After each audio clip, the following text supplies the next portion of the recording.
Hello everyone, welcome back to my channel. তো আবারও চলে এসেছি আরেকটা ব্লগ ভিডিও নিয়ে।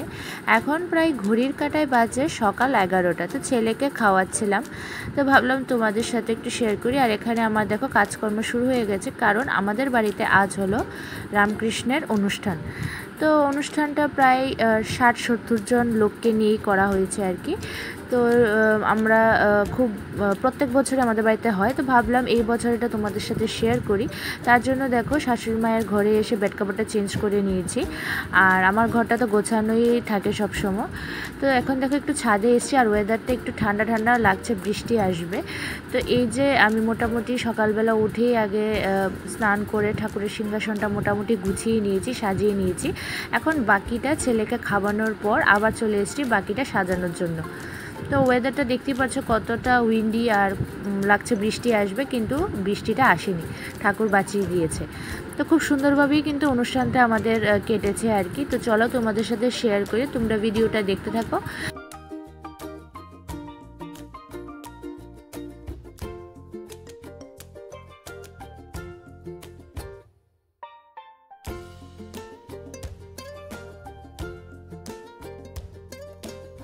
তো বন্ধুরা, এখন আমি চলে এসেছি ঠাকুরের কিছু কাজ করার জন্য। প্রদীপ সাজাচ্ছিলাম ফুল দিয়ে, ধূপকাঠি আর মোমবাতি এগুলো গুছাচ্ছিলাম আর কি, ছেলেকে পিসি শাশুড়ি মার কাছে দিয়ে তারপর এই টুকটাক কাজগুলো করছিলাম আর কি।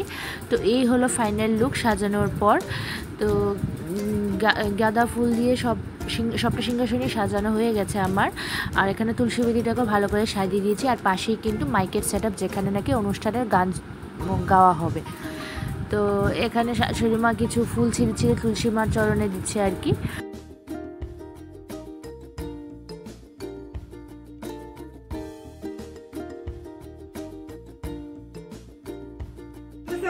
আমার গুলাই তো পাই এমনি দেখো পড়ু তুলছে স্ক্যান্ডের একটা করতে নেই পড়ু তুললে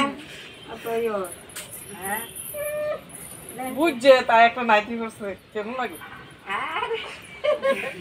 এমনি সুন্দর করে শান্তি মনে হচ্ছে ঘুরতে হলে যেতে পারে ও নাইটি করছে।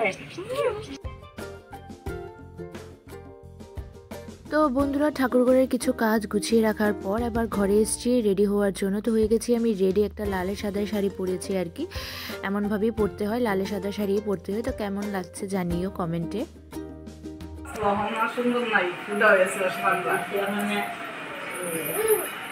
আমি স্নো পাউডার এখন কিছুই দিই না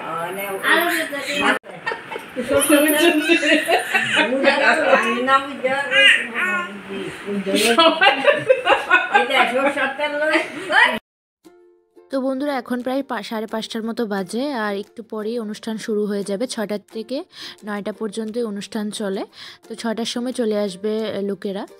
তো তোমাদেরকে ডেকোরেশনটা দেখানোর জন্য এসেছি। তো এটা আমাদের ঠাকুরঘরটা পুরোই খালি করে নেওয়া হয়েছে। তো এই যে এখানে ছাদের মধ্যে সব আয়োজন করা হয়েছে প্যান্ডেল করে, এখানে ঠাকুরকে বসানো হয়েছে। আর এই সাইডে গান কীর্তন পাঠ এখানেই হবে আর কি। তো দেখো ঠাকুরকে কত সুন্দর লাগছে, আর সিংহাসনটা সাজানো আমার হয়ে গেছে। তো সেইভাবেই আমি সাজিয়েছি। আর রামকৃষ্ণকে কিন্তু গেরুয়া ফুল দিয়ে সাজাতে হয়, মানে গাঁদা ফুল, গেরুয়া রঙটা উনি খুব পছন্দ করেন আর কি। তো কিছু কিছু লুক চলে এসছে, আর বাকি আসলে পরে 6টার সময় কিন্তু অনুষ্ঠান শুরু করে দেওয়া হবে।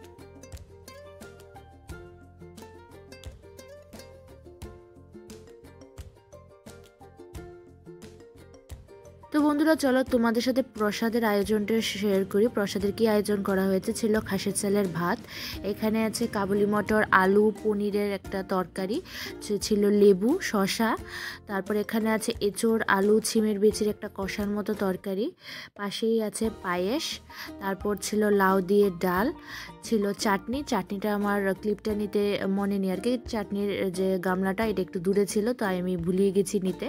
আর ছিল ভাজা, আলু, বেগুন, কুমড়ো একটা মিশিয়ে ভাজা। তো এখানে আরও ফল কাটা হচ্ছে আর কি। তো একটু পরেই পাঠ শেষ হবে, তারপর প্রসাদ বিতরণ শুরু হয়ে যাবে। তো বন্ধুরা 9টার সময় অনুষ্ঠান শেষ হওয়ার পর লোক সংখ্যাও বেড়ে গেছিলো। তারপর প্রসাদ বিতরণ করতে এত ব্যস্ত হয়ে গেছিলাম যে আর ভিডিও করতেই পারিনি আর কি। তো কেমন লেগেছে ভিডিওটা কমেন্টে জানিয়ে দিও। দেখা হবে তোমাদের সাথে আরেকটা নতুন ভিডিওর সাথে। সবাই ভালো থাকবে, সুস্থ থাকবে, আর আমার চ্যানেলটাকে কেউ সাবস্ক্রাইব করতে ভুলো না।